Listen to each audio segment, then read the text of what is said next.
Here we are in my living room. This is my frog tank, and I'm going to talk a little bit about how I feed these little guys and what they eat and how much. I have not been able to find a clear-cut answer on how much to feed frogs. I've heard anything from once, for an adult frog, once every week to once a day. And for a growing frog, we typically eat a little bit more.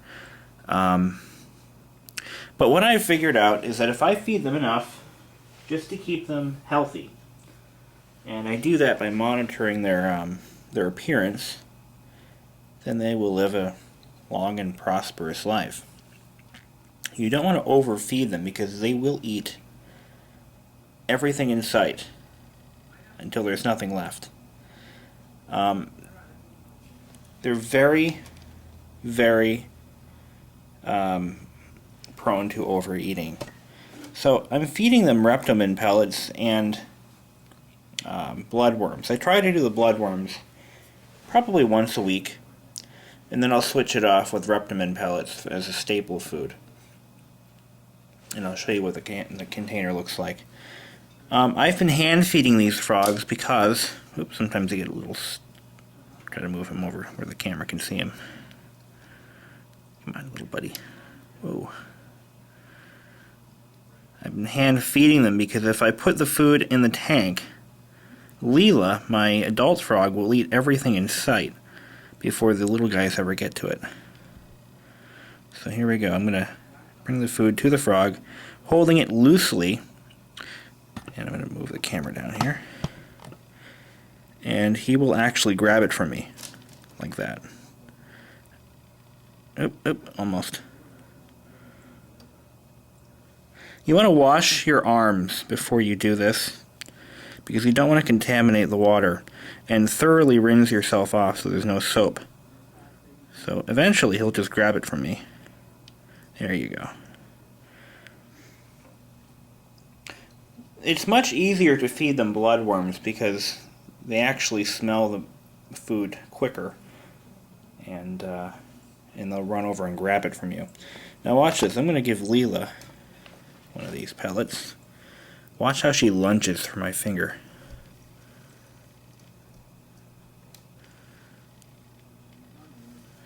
To the point where she didn't get her food because she caused me to drop it. So I'll just give her another one. In fact, I think I might just give her two.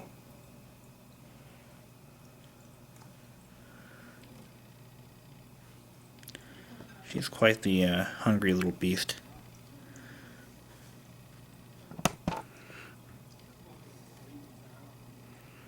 There you go. I'll just float it to the top. She'll swim for it. Maybe not. Here you go. Take it. Take it. Take it. There you go. She got it. Now let's give one to this little guy here. Now Leela is going to try to chase after the food because she smells it now. She can taste it. Come on.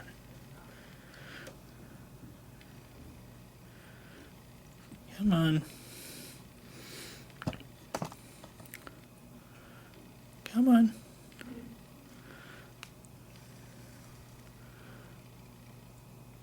Now, you might not be able to hear this, but one of my frogs is clicking. This always happens around mealtime. Come on. Just take it. There you go. Up, up, up.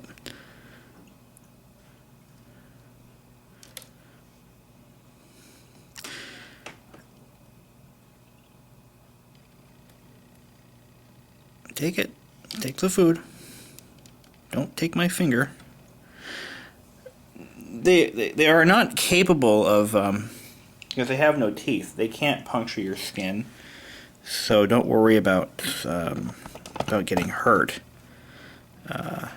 Unless you're a child, they might hurt you a little bit, but they will nibble on your fingers. And He's all the way over here now. See, he can smell the food. He just won't grab it. There you go. There you go. And you can see he's clearly chewing on it. I try to give 2 of these pellets to each baby frog per day. And I might feed them a little bit less as they get older because their appetites won't be as much, or they won't need as much food because they're not growing. There you go. He grabbed that one. Now I'm going to give one to the other guy. There we go. And what's nice is once they get used to your hands being in there, it's much easier to feed them. They'll know, they'll associate your hands with food. Come on. Come on. Come on. Take it. There you go. Now let's try to keep them separate so they don't try to eat out of each other's mouths. You can see how the frog has evolved to use its hands to help shovel food into its mouth, which is pretty cool. You can clearly hear that. I just heard a distinctive click, click, click, click. Now, male frogs are typically vocal when they're adults, but I hadn't heard anything about them being vocal as babies. Give one more to Leela. Or not. Sometimes she gets a little too excited at the thought of eating and try to get her to bite me.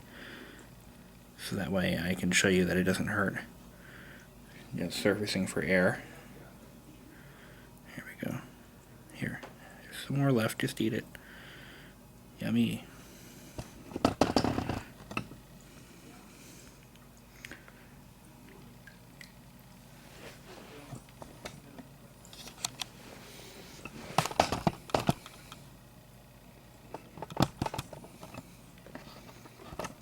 I need a new tripod. This thing is terrible.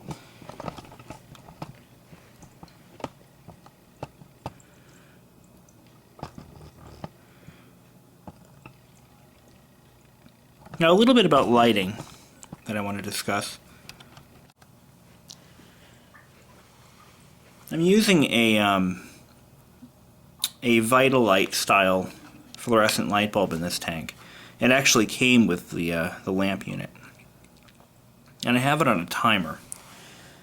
I tried to time it so that, for instance, in a natural environment, the sun will come up at around 7 o'clock and set at around 7 o'clock. So I have the light set for 7 to 7. So in about 2 hours it'll turn itself off. And this is pretty important because frogs, like any living creature, their lives are basically governed by daylight. So at nightfall they may mate more frequently, or during the day they'll be in hiding for most of the time. So I want to try to mimic, their natural environment as much as possible. And being a UV light, it is better at simulating the sun. Because I live in the Great White North, New Hampshire, we have very short days during the winter. So in the summertime, I'm probably going to just turn the light completely off and let the sun do its thing. But during the winter months, where we have very short days, it's only 5 o'clock right now, and it is extremely dark outside. So I don't want that to affect their natural life cycles.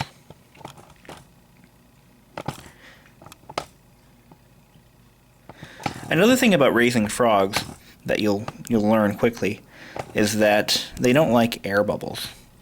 So if you have a frog tank, don't install an air pump. And the reason is, as I've read on the internet, I can't remember which source it was, but the reason for that is the air bubbles will actually churn the water so much that it will affect their lateral line system, which is what they use to swim in a straight line. Oh, she's caught some food. She's a busy little frog. So, an air pump system is a definite no-no for frogs, especially frogs. The other thing is, for filtration, you want a fairly good-sized filter. But on the other hand, you can just hear that.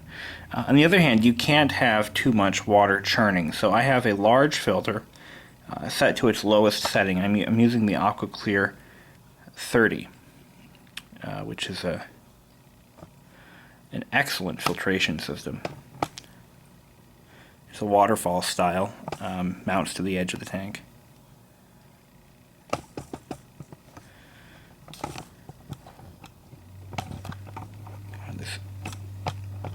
Definitely going to look into getting a better tripod. This thing is horrible. As for tank size, I'm using a 20-gallon long tank.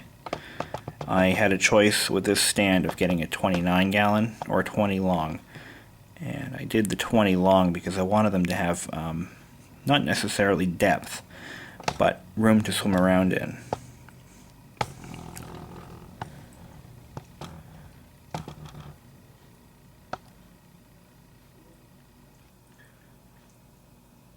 Kind of fun to watch them sometimes.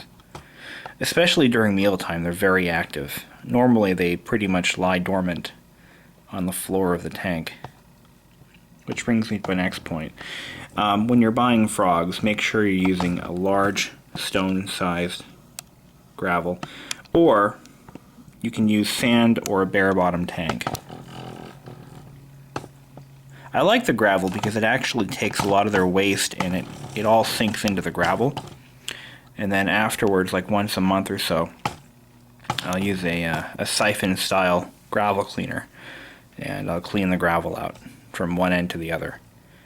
And it keeps the water clear and keeps the level of pollutants in the water down to a minimal. Look at her swimming like that. Jeez. Leela is about 1 year old this month. She's outlived every frog that was purchased at the same time she was. One of my coworkers actually bought Leela with 2 other frogs from the same vendor at the same time, and that was about December of last year or so. So that makes her about 1 year old. Look at how big she is in comparison to the other guys.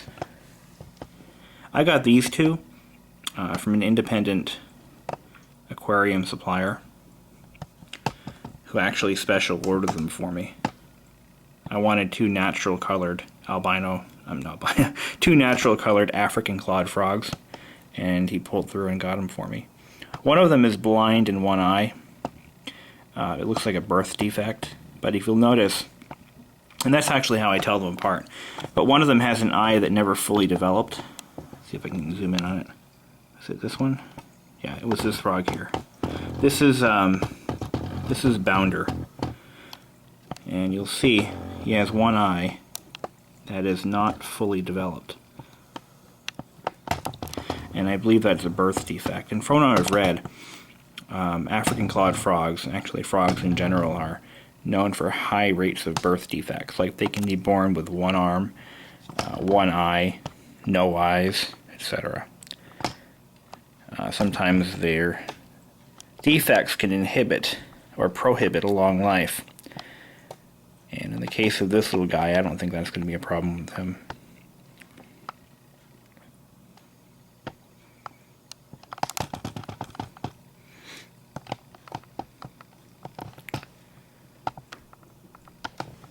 Oh, there she is. She's surfaced for a little while, and she still tastes food in the water, so she's still going nuts looking for it. But I don't think there is any left.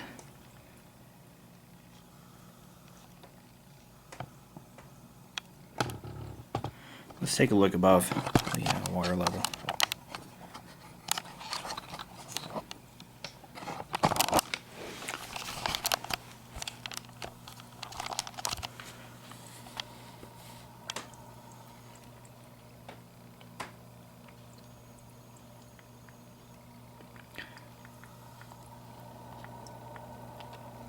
Hear that?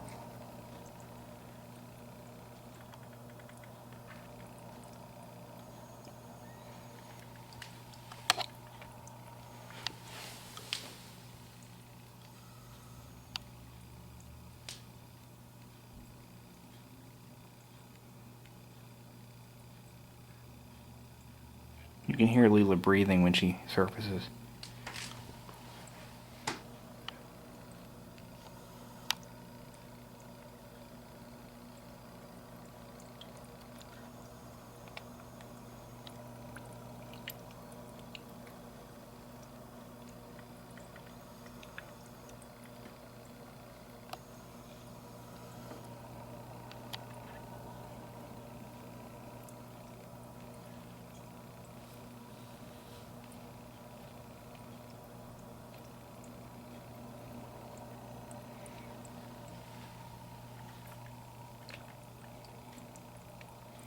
Gotcha.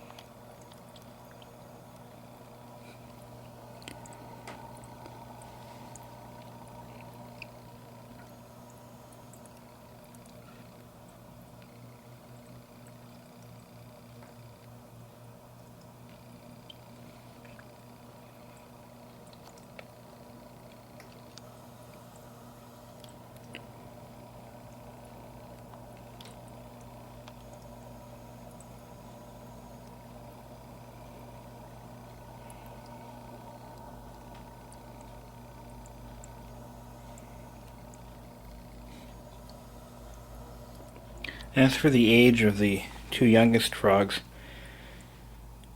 I'm guessing approximately 2 to 3 months. I bought them about a month ago. Probably a little longer than that, actually.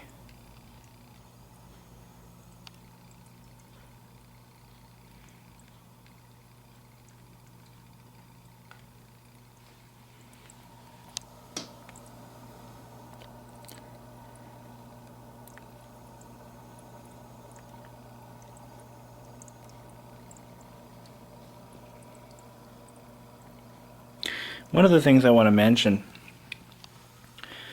there are a lot of pet shops and small, animal salespeople. I don't know what you would call them, but they run little kiosks in malls and shopping centers, and they sell what they sometimes call tutti frutti frogs.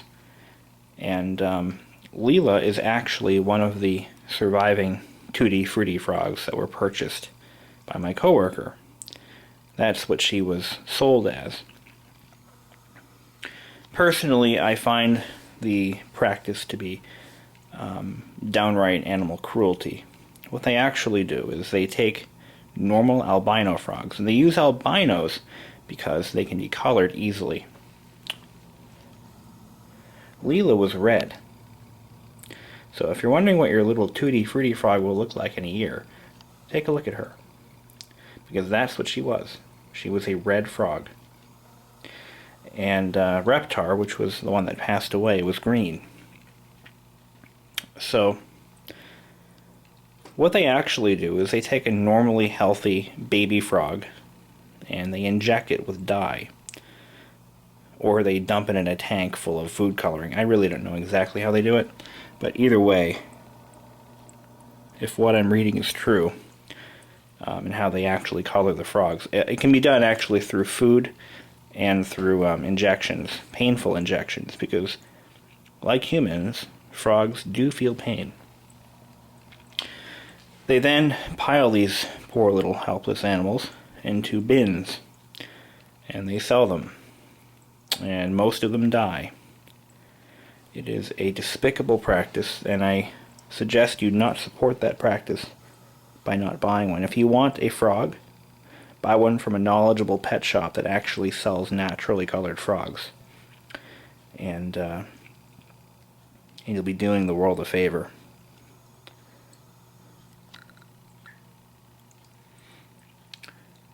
because when they're in their natural environment, or a simulated natural environment, they're quite beautiful creatures.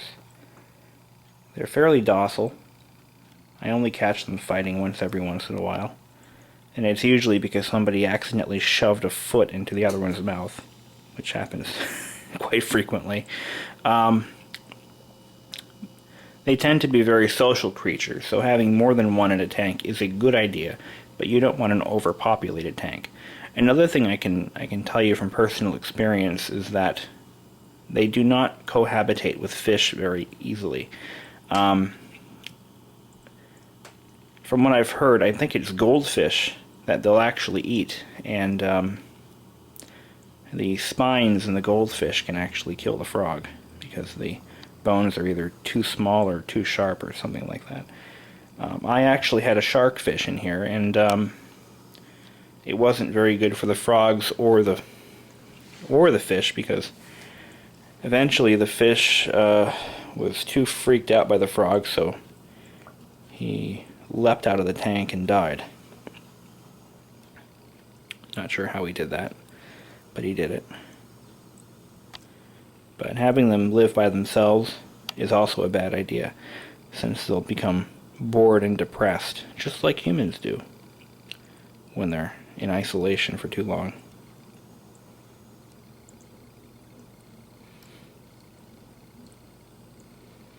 I'm not an expert, but I've learned quite a bit through experience and through reading.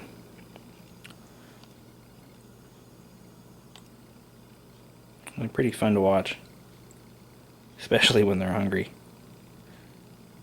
Well, that concludes this video. I hope you enjoyed. Until then.